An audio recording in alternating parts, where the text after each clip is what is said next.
Les amis, bienvenue dans une nouvelle vidéo. Je suis super content aujourd'hui de vous retrouver pour parler de l'après-Giroud. Évidemment, Olivier Giroud, il va partir vraisemblablement de l'AC Milan et donc du côté de la MLS. Il devrait partir, selon toute vraisemblance, du côté de Los Angeles Galaxy. Bon, ça reste encore à préciser, mais en tout cas, c'est ce qu'affirme la Gazzetta dello Sport.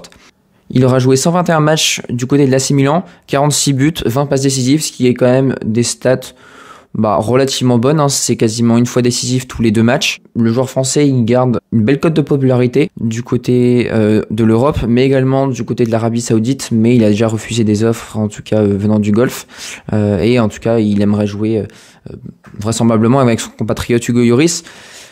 Au Los Angeles Galaxy, bon, c'est vrai qu'il y a le New York City FC qui pourrait l'accueillir, mais voilà, on se dirige plutôt vers une arrivée du côté de Los Angeles, donc sur la côte ouest des États-Unis. Et donc forcément, qui dit départ, dit forcément joueur qui devra remplacer Olivier Giroud. Donc je vous ai ciblé 5 joueurs. Il y en a certains que l'AC Milan a déjà ciblé. Donc on commence avec mon premier joueur. Mon premier joueur que j'ai ciblé, c'est Joshua Zirkzee. Donc il a été également ciblé par l'AC Milan. Pourquoi c'est mon joueur préféré? Parce que déjà, techniquement, c'est un joueur qui est au-dessus de la moyenne. On le voit avec FBref, dans tout ce qui est passe tentée, passe progressive. C'est un joueur qui est vraiment au-dessus de la moyenne.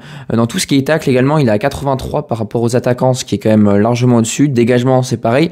Donc tout ce qui est apport défensif, c'est pas mal. Organisation du jeu, c'est pas mal. Reste la finition, ce qui est quand même primordial pour un attaquant, et je pense qu'il aura tout le temps à l'AC Milan d'améliorer et de peaufiner ses stats. Donc je vous mets la heatmap là sous les yeux. On voit clairement que c'est la heatmap d'un faux neuf, un neuf en tout cas qui décroche beaucoup, qui participe beaucoup au jeu. Moi c'est une heatmap personnellement que j'aime beaucoup. Il est un peu partout sur le terrain. Il fait même des retours défensifs, donc ça c'est génial. Et je l'aime beaucoup également parce que Thiago Motta pourrait être nommé pour remplacer Stefano Pioli à la tête de l'AC Milan. Donc moi franchement ce duo j'aimerais énormément le voir du côté de l'AC Milan, et je pense que pour une 60aine de millions d'euros c'est totalement possible que le joueur vienne du côté de Milan, surtout qu'il restera en Italie, donc pourquoi pas. Le seul frein, ça serait finalement la clause de rachat que possède le Bayern, qui est de 40 millions d'euros, ce qui compliquerait les plans de l'AC Milan. Donc voilà, mais sinon, superbe recrue. Deuxième joueur que je vous présente, le profil de Jonathan David. Alors Jonathan David, c'est pareil, c'est un joueur qui a été ciblé par la direction de l'AC Milan. Le joueur du LOSC, qui pour moi est assez irrégulier. Fin de contrat en 2025, il est estimé aux alentours de 50 millions d'euros sur Transfermarkt. Pour moi, c'est un bon choix. Il n'est pas excellent par rapport à Joshua Zirkzee, c'est un choix que j'aime quand même pas mal. Bon, c'est un attaquant en Ligue 1 qui a fait ses preuves, qui tourne régulièrement autour des 20 buts par saison, si ce n'est plus. Un joueur qui est relativement polyvalent dans le jeu. Bon, un point faible, c'est son jeu de tête. Sinon, c'est un relativement bon finisseur. Je dis relativement parce qu'il y a des fois quand même où il manque cruellement de confiance. Et c'est peut-être cette confiance justement qui me laisse un peu songeur et qui me laisse dubitatif quant à sa réussite du côté des Rossoneri et de l'AC Milan. Voilà. Je pense que pour une trentaine, voire une quarantaine de millions d'euros, c'est pas ultra risqué. Bon, forcément, le risque zéro n'existe pas. Mais je pense que ça peut être clairement une bonne solution pour l'AC Milan que de recruter Jonathan David. Donc ouais, j'ai envie de voir, surtout qu'il pourrait retrouver Raphaël Leão. Donc alors, je ne suis pas assidûment le LOSC, mais c'est possible que David et Leão aient évolué ensemble du côté du LOSC. Donc ça serait une belle histoire quand même. Et puis avec Christian Pulisic sur l'aile droite, ça ferait tout simplement 3 joueurs de feu, sans vouloir manquer de respect à Olivier Giroud, mais tu sens que il arrive un peu quand même au bout. C'est peut-être pour ça également qu'il ne prolonge pas, qu'il part du côté de la MLS. Mais voilà, Jonathan David, ouais, j'aime beaucoup. Je vous propose maintenant mon troisième joueur. Bon, Vitor Gyökeres, sans trop de surprise, je pense qu'il sera inaccessible pour les Rossoneri, mais quel joueur. Je pense que voilà, il n'est plus à présenter. C'est un joueur qui a une finition exceptionnelle, qui me fait diablement penser à Erling Haaland. Pas très technique, mais diablement efficace dans la surface de réparation, qui participe au jeu quand même. On le voit dans tout ce qui est phase de construction, il est en vert, clairement. Donc ouais, j'aime beaucoup. Sa heatmap le prouve également. Et c'est vrai qu'à première vue, sa heatmap ressemble vraiment pas mal à celle de Joshua Zirkzee. Pourtant, c'est 2 joueurs diamétralement différents. L'un qui est beaucoup plus physique, un peu à la Haaland, l'autre qui est plus, on va dire, élégant et technique. Voilà, c'est un joueur évidemment qui ferait beaucoup de bien du côté des Rossoneri, mais malheureusement trop cher, 100 millions de clauses libératoires. Je n'imagine pas l'AC Milan investir autant, même s'ils ont 130 millions d'euros de budget. Bon, en tout cas, c'est ce qui se dit dans les couloirs.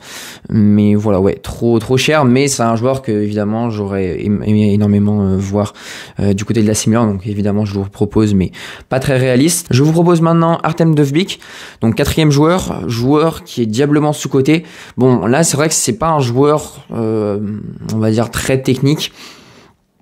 C'est un joueur qui a une finition exceptionnelle. On le voit, c'est que sa première saison du côté de l'Espagne et de Gérone. C'est un joueur qui a encore pas mal de progrès à faire dans le jeu.